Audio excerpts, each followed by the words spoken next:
बिस्मिल्लाहिर्रहमानिर्रहीम। अस्सलाम वालेकुम दोस्तों, क्या हाल चाल है? उम्मीद करता हूँ आप बिल्कुल खैरियत से होंगे।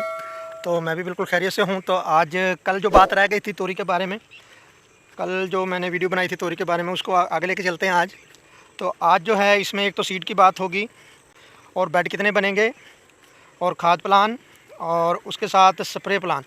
तो पहले बीज की बात करते हैं। तो बीज के लिए मैंने जो हमेशा लगाई है वो तो जी ICI की 1102 इस बेस्ट ब्लैक में बहुत अच्छी है और प्रोडक्शन इतनी अच्छी है इसकी कि हम तोड़ तोड़ के थक जाते थे, लेकिन ये दूसरे दिन फिर भी बहुत ज़्यादा होती थी। और लेकिन ज़िला सियालकोट में हमेशा जो ब्लैक है, ब्लैक तोरी यही सेल। और दूसरी जी, अब आपको बता दूं कि बेड कितने बनेंगे। तो आपको कल की वीडियो में मैंने बताया था, तो आपके बेड बनेंगे 11, 12, 13, इससे ज़्यादा नहीं बनाइएगा क्योंकि ये इतनी बढ़ती है। अगर देखें आप बहुत नज़दीक लगाएंगे तो इसमें हवा का गुज़र नहीं होगा, फल जो है गले यानी कि गलेगा, सड़ेगा बहुत ज़्यादा। लेकिन अगर आपका डिस्टेंस अच्छा होगा, क्योंकि ये बढ़ती बहुत ज़्यादा है, आप अगर 15 फुट का बेड भी होगा, एक टाइम आएगा कि आपको उस बेड में तोरी की बेलों के अलावा और तोरी के अलावा कुछ नहीं आएगा। तो आपने करना क्या है, ये लगा देनी है यानी कि 11-12 बेड। और इसके दरमियान वाला फासला जो है, जब तोरी बाहर निकलना शुरू हो आप उसमें रोटावेटर चला दीजिएगा। उसका फ़ायदा ये होगा कि जो दरमियान वाला हिस्सा है बेड का, यानी कि लाइन से लाइन के दरमियान में 13-14 का, वो बेहतरीन, उसमें जड़ी बूटियाँ मुकम्मल ख़त्म हो जाएंगी। और खाद आपको बता दूँ, इसको यूरिया बहुत कम दीजिएगा। उसका फ़ायदा ये है कि आप यूरिया नहीं देंगे, इसको सिर्फ DAP और नाइट्रोफास ही देंगे, तो इसकी बेल कम बढ़ेगी और फल ज़्यादा होगा। और स्प्रे आपको बता दूं, इसको आपने असीटामेप्ड हर सूरत करते रहना है 10 दिन बाद, 5 दिन बाद, क्योंकि इसमें ज़्यादातर जो बीमारियां होती हैं ना, वो लीफ के ऊपर बहुत ज़्यादा उन दिनों में बरसात में यानी कि ख़राब करती हैं। तो उससे आप अगर असीटामेप्ड या आप अमीडा करते हैं तो वो बेहतरीन रिज़ल्ट है। और सुंडी के लिए भी आपने ज़रूर करनी है एमामेक्टिन और ल्यूफ्रॉन आप कीजिएगा। और झुलसाव के लिए भी बहुत सारी स्प्रे हैं, जैसे कैब्रोटॉप है, ये भी आप 10 दिन बाद, 5 दिन बाद रिपीट करते रहें।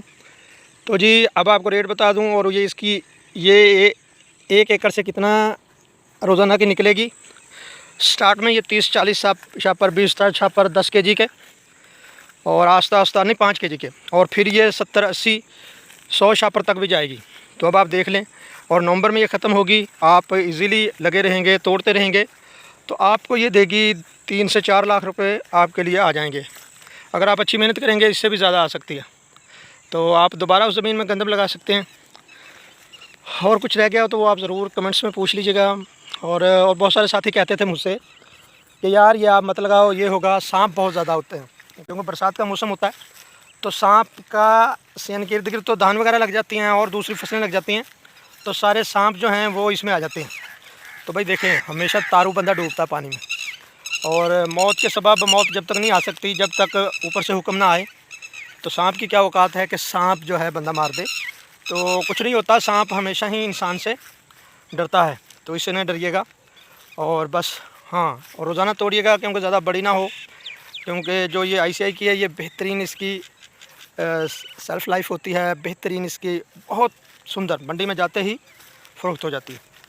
तो आप भी देख लीजिएगा। मैंने तो इसका सीड रख के वो भी लगाया था।